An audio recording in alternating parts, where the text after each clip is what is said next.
The Case of Professor Abash, Part 3, Social Recognition, Bookkeeping, and Convergence. Soon the map is going to demand a couple more restrictions on how we can hold the parties accountable in a moral way. We're going to have to balance their moral books so that all of their moral assets come with moral claims about what they should and shouldn't do. We'll then hold them accountable according to their moral performance, much like we'd hold any manager accountable for their financial performance. Did they make good use of their assets? Did they fulfill their obligations? But as we walk through the map step by step, we aren't quite ready to do that. First, we need to identify the standard setters who get to say, these are the assets and claims we need to recognize for Professor Abash and his students. The social recognition policy says that a society gets to do that. And they have the moral authority to do that as long as they're setting standards that benefit the welfare of its members. So the next question in the map is, what society or societies set standards for recognizing the party's moral assets and liabilities? I'll give you time to pause again to answer on your own, but first I'll emphasize that there are lots of societies out there.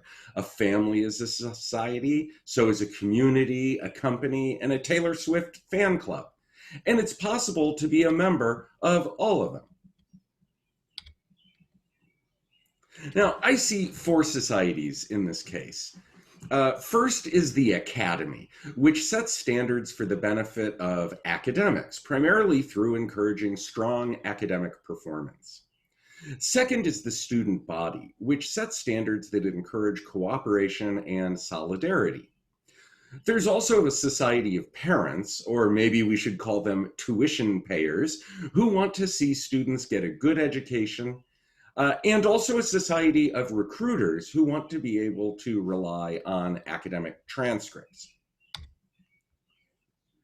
Now we can turn to the books. What assets and claims does each society recognize for the parties? Before pausing here, let me spell out a few key points about claims. First, they come in three basic flavors. There are moral liabilities, specific things someone should do, like repay a debt or pick their daughter up from school. Then there are moral restrictions, specific things they shouldn't do with their assets, like put a fork in the toaster. Finally, there are general obligations to pursue some moral mission, like help your friends. It's not a specific liability until, say, you promise to help them move on Tuesday. The second thing about claims is that they can never be bigger than assets. If assets are small, we have to reprioritize the claims and write down the ones we don't think will be upheld. Society sets the standards for this, but almost always the liabilities and restrictions will take priority over the general obligations. If the assets are large, well, with great power comes great responsibility, so general obligations grow to fill the gap, and no one gets a free pass. Okay, so now I'll pause on question 4 so you can answer this one on your own. What assets and claims does each society require them to recognize in their moral books? For my answer, I'm going to focus primarily on the liabilities and restrictions. The Academy recognizes that Professor Abash has a specific liability to discourage cheating. It's something he must do. The Academy also recognizes that students have a liability to do good work, a restriction not to cheat, and maybe even a restriction not to use information to blow the whistle. The student body recognizes a restriction not to tattle.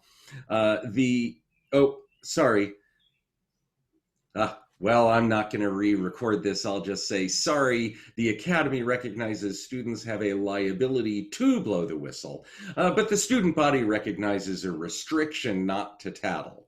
That's going to matter. The parents recognize Abash's liability to discourage cheating and the student's liability to get high grades. a little bit different from good academic work. The recruiters who are relying on transcripts also recognize Abash's liability to discourage cheating. Note that I haven't focused much on assets and general obligations because those don't seem very important in this case. It seems like everyone has plenty of assets to deal with their claims. And even if they didn't, I don't see any of these societies saying, for example, oh, you were very busy, so it's okay you cheated. So that takes us to the next step in the map, looking for places where standards conflict. Students like Dave are in a difficult spot because the academy sees him as having some claim to blow the whistle. That's a pretty weak claim, somewhere between a low priority liability or maybe just a general obligation. But it does conflict with the student society, which recognizes a restriction against tattling. Professor Abash also faces a conflict. The academy does view Abash as having a liability to discourage cheating, but it's way lower priority than the way parents and recruiters see it. So now we need to settle these conflicts using the convergence principle. This principle has two parts. The first part says that when someone is governed by two sets of social recognition standards, that creates a larger society called a federal or federalized society that gets to resolve the conflict. The second part says that the federal society has to defer as much as possible to each individual society's standards if they want to converge in a moral way. So we've pretty much answered question 5. What are the conflicts and the standards imposed on them? That takes us to the next question in the map. What assets and claims should the converged standards recognize? Who do we defer to and who do we impose changes on? Again, I'll give you a moment to pause and think about it.